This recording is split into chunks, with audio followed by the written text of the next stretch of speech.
Hi, I'm Jody Underhill with Upside Down Iceberg. I made an interesting observation this week. I was called to see if I could go to West Long Branch, New Jersey to do a presentation to 250 business owners about the value of social media and how you could utilize it for local marketing. Now, before I went on stage, there was another speaker who went first. He was actually the host of the event. Now, before I speak, I always ask two enrolling questions. Like, do you have a website? And how many of you do not have a website? So I was going to probably use that question, and an interesting thing happened. The speaker before me asked these 250 business owners, now picture, these aren't just 250 just through Chamber of Commerce business owners, which there's nothing wrong with that. There were those types obviously there, bricks and mortar, small startups, insurance companies, that type of thing. But there were some $10 million plus businesses there who are actually sponsors of the event as well.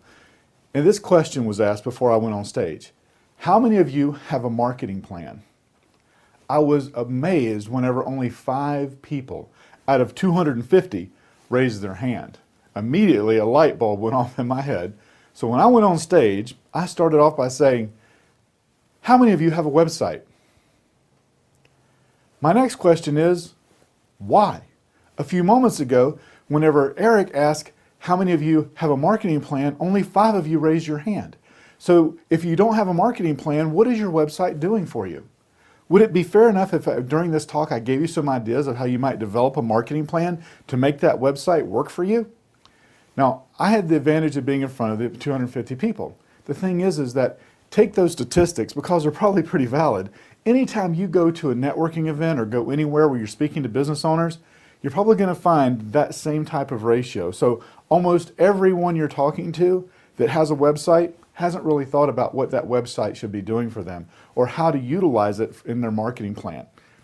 This is what you can do as you go in and speak to them is ask them great questions and get to the point of do you have a marketing plan, and how does your website tie into that?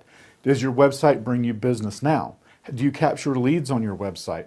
Asking those questions helps them start to paint the picture in their own head of how they can see themselves benefiting from the service that you provide, without even telling them yet what it is that you do. You just start planting those seeds as you're going through talking with them.